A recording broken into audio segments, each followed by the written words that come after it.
What is up, everybody? We are back with some Final Fantasy VII Ever Crisis, and we're here to answer that question. Should you pull on the Dragon Quest Attack crossover draw part 2 with Zack and Sephiroth? If you're new to the channel and you guys do like what you see, hit that subscribe button, follow along with what we do here, hit that like button, comment down below your thoughts on the banner. Do you agree with my assessment? Do you disagree? Did I overhype something? Did I underhype something? Just let us know down in the comments. Before we get into that banner, though, I also want to briefly mention we do have the reawakened Cait Sith Angeal Limit Break banner. Unless you absolutely are a huge Cait Sith fan, or you are a huge Angeal fan, I really don't recommend pulling on these banners. I do have to say that the Cool Cat megaphone is neat in the sense that you do get the enfeeble. It is only on a single enemy though. It also has that P attack and lightning potency, which is also a really nice thing to have as well, but really cannot recommend pulling on either of these. They're not terrible, but with what we've got coming up in a month, I would not be wasting crystals in this one. Okay. Alright, so as I usually say when it comes to the banners, guys, remember, if you're somebody who's like a whale, or you have a very specific character you're going to pull on, like you absolutely have to have everything for Zack or everything for Sephiroth, really, this video is not meant for that. The big thing is just make sure you have enough to pull to get yourself to the 12 stamps so that you can get your outfit, as that's going to be the bigger key prize when it comes to these banners. This is designed around those of you who are free to play or a very, very light spender and you're trying to figure out how to best utilize your crystals. So, first things first, we're going to start with Sephiroth, because this is the guy we've been battling this whole time in the EX battles for the Dragon Quest Tact. We're going to look at the overall look of the outfit first. I love the look of this thing. I think it looks great. It is very, very Dragon Quest-esque. Like I can't describe that any better. It looks like it came straight out of Dragon Quest.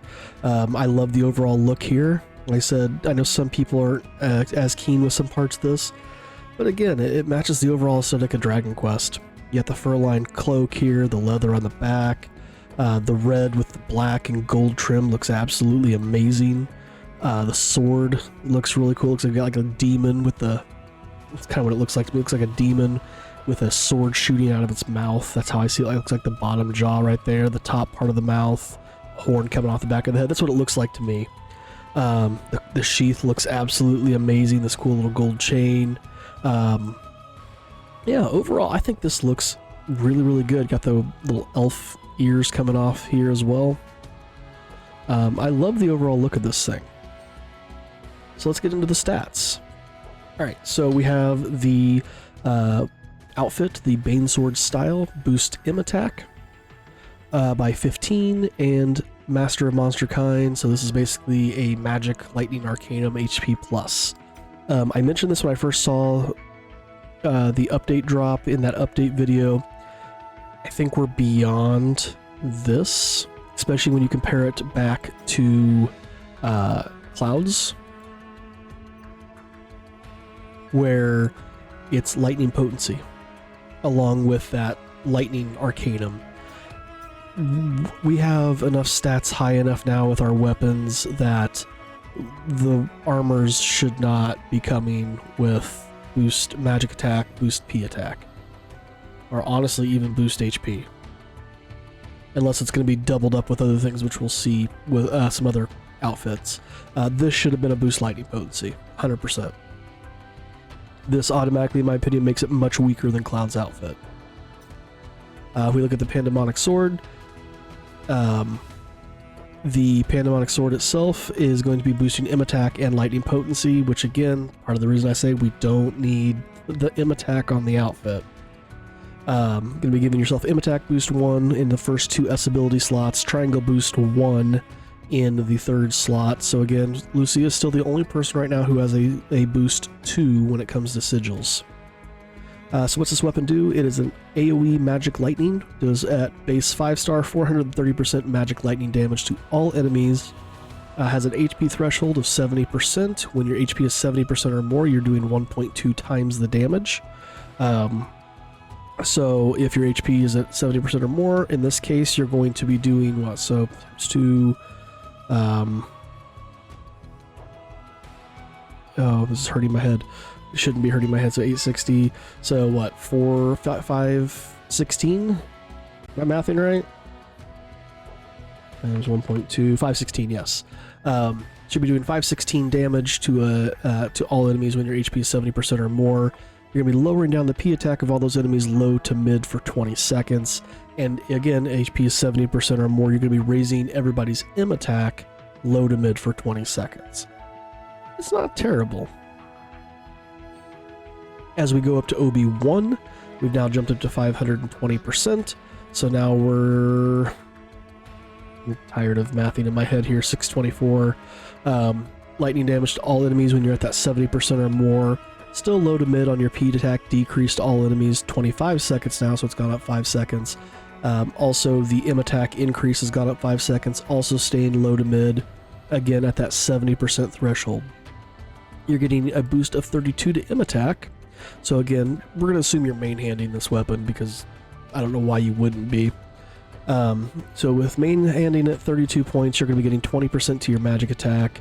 Boost lightning 24, you're 1 point away from getting to 40%, so 25%. This is also where if that armor was lightning potency, this would be super helpful here. Alright, we go up to OB6. At OB6, you're doing 670% magic lightning damage AoE, which is 804 if you're above 70% HP. The P attack is now mid to high, so we got that jump. OB6, we typically tend to see these jumps. Stays 25 seconds though. So the one big change is going from low to mid now to mid to high. Again, it is to all enemies. All allies are getting a mid to high M attack increase, again as long as your HP is 70% or more, 25 seconds. Boost M attack at 40 points, so you're at 30%. Lightning potency 40 points, so 55%. Again, this is pretty solid, the fact, like I said, you'd be doing 804% damage to all enemies. That's a solid amount right there. It's not terrible, especially if you've got this with his outfit. So you think about that. Let's see, you got the 15 points there. At OB6, you have maxed magic attack on top of the extra lightning potency boost you're going to get from the outfit. So just that alone, you've already got that. Now you can focus on attack and lightning potency. You can focus on HP and lightning potency. Boosting M attack, boosting magic ability potency, with all your extra 4 slots at that point. Not a terrible thing. And then let's say you go ahead and max this thing, 46 points.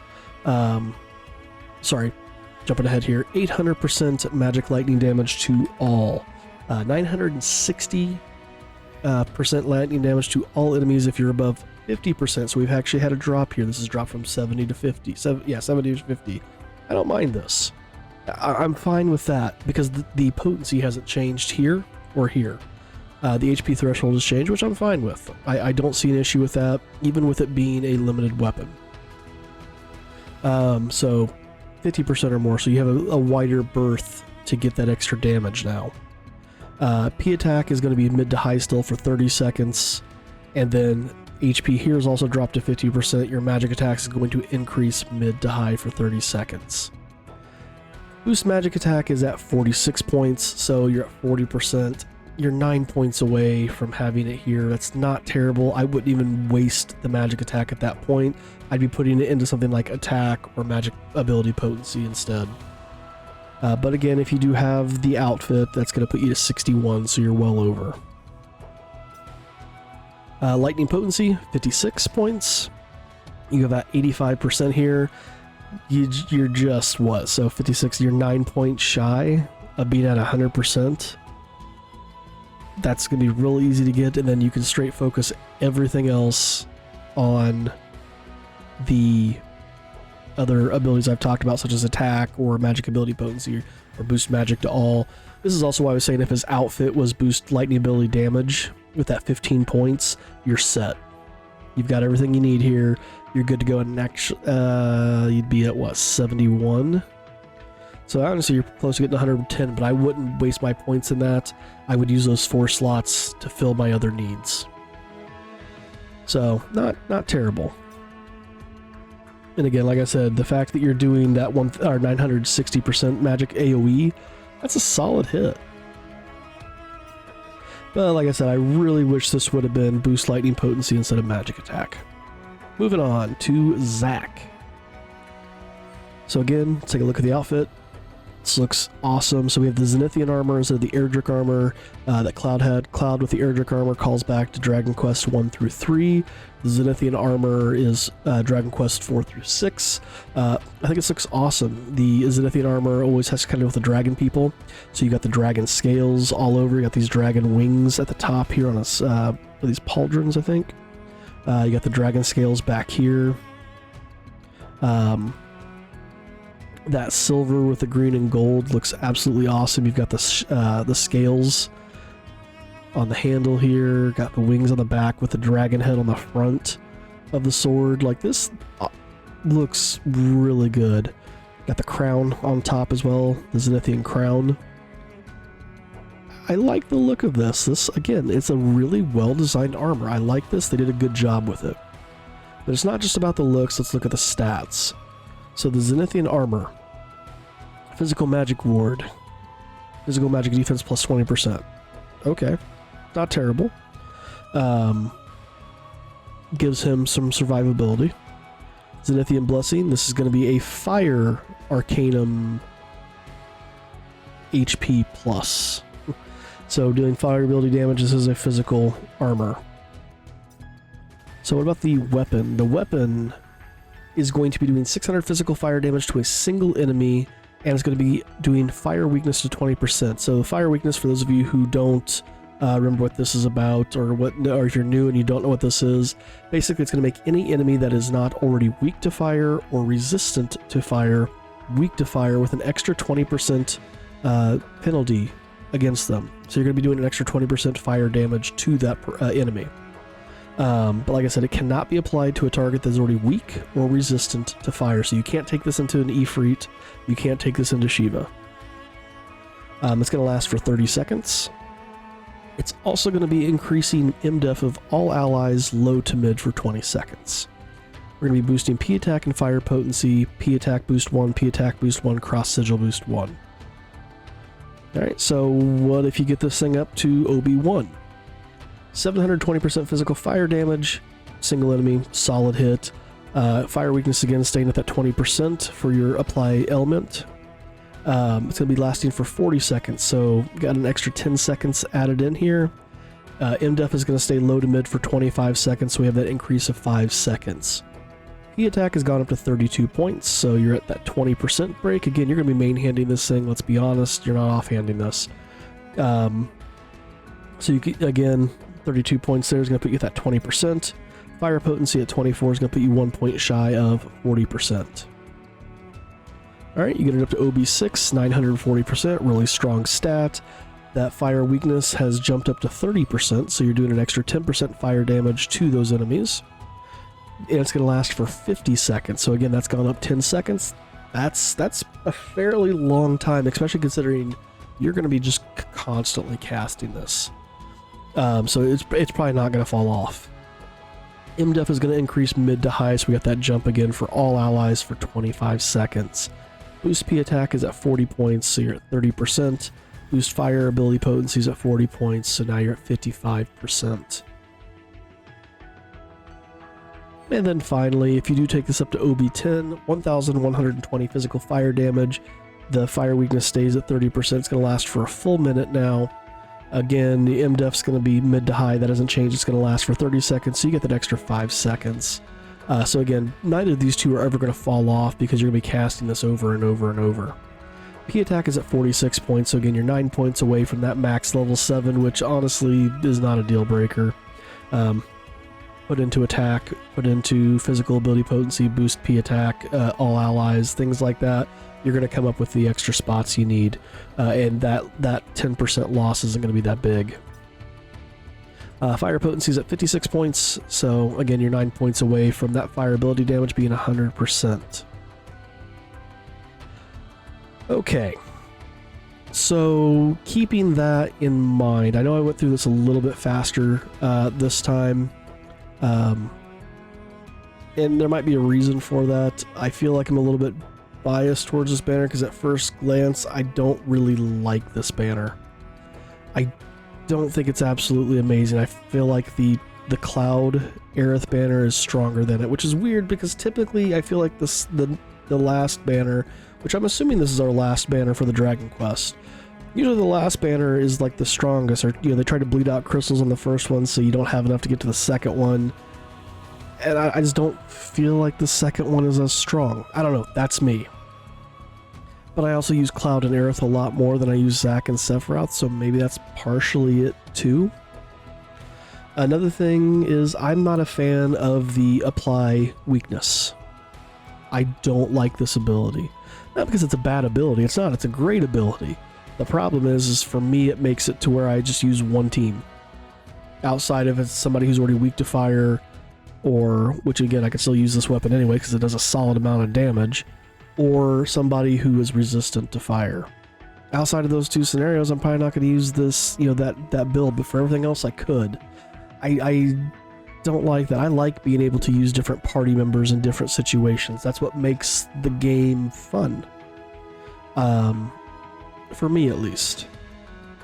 So, I hate that ability. Again, it's not a bad ability. I'm not saying it makes the banner terrible, but for me, personally, it makes me not like the weapon as much.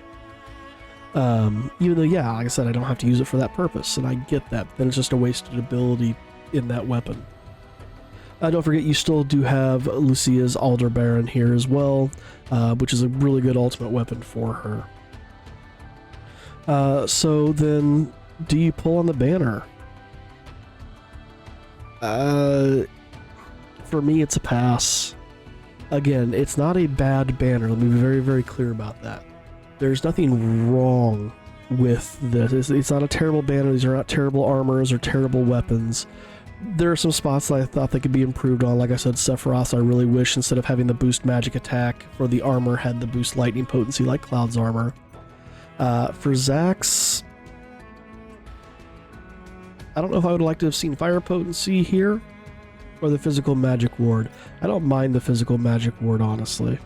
I definitely like his armor better than Sephiroth's. And honestly, I kind of feel like I like Sephiroth's weapon better than Zack's, even with the HP thresholds that are on it. I will say that the upcoming guild battle would benefit more from Sephiroth's than Zack's, because it is going to be a magic lightning guild battle. The current battle ranking has both fire and lightning, so both of these characters can be utilized in that, but are not necessarily needed. I've already cleared through it all without having to use either of them in any of this equipment. I have not pulled on this banner at all, so it's not needed. But so for me, I would say this is going to be a skip. Like I said, unless you're just a huge Sephiroth or a huge Zack fan and you have to have everything for them, I don't see much in this banner. Like, I wanted the one copy of Cloud's weapon for sure, and I wanted one for Aerith, because again, Aerith is one of my favorite characters in the game, her and Tifa. I do try to get the things for them that I can, even if it's just one copy to have it. I'm not going to be pulling for the gear on this. I did get the one copy of Cloud's weapon, and I got a 3-star version of Aerith's, but I probably will not be doing that here. As much as I love the looks of the stuff, for me, I'd rather hold on to the crystals and hope that I save up enough for the second anniversary. I'm only at 43,000. I'm already about, I'd say, almost 20,000 lower than I want to be at this point. And that's because I pulled on some earlier banners and I didn't have to, but I bit. And I'm going to pay for it when it comes to the second anniversary. Like I said, I'm looking at some of this stuff. I compared to like Lucia's Limit Break banner, which I did pull on. I said we saw that in her Shinra Ceremonial Rifle. We got that Sigil boost too. I foresee that being something we're going to see in the second anniversary, where we're going to see like a P attack boost 2, a magic attack boost 2, another Sigil boost 2s. I think we're going to see that that power creep hit. and having those crystals available to pull into those banners I think will be super useful. So yeah, I say skip.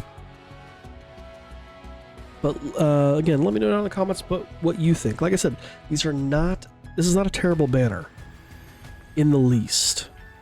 I do prefer the Cloud Aerith over it, but it's not a terrible banner. If you have the crystals and you want to pull on it, I don't think you're going to be, you're going to lose out. Or, this is going to make your team weaker. But like I said, I have a feeling the second anniversary, we're going to see some huge power creep, and a lot of the stuff's going to fall off really quickly. So I'm going to hold. And that's my thoughts there. So, yeah, like I said, guys, if you are new to the channel and you do like what you see, hit that subscribe button, follow along with what we do here, hit that like button. Again, comment down below. Do you agree with my assessment on the banner? Do you disagree? Did I not give these weapons and gear enough credit? Did I give them too much credit? I really don't think that's the case. But if you think I kind of like I'm not seeing as much value in it as I should be, let me know that in the comments. Let's start that conversation. That's the whole point of this, is kind of talking about things. And again, maybe we are able to bring up a point that I didn't bring up, or, it can talk somebody into or out of pulling on the banner. Maybe they're in that spot where they're not sure. So yeah, thanks for watching, guys. We will see you in the next one.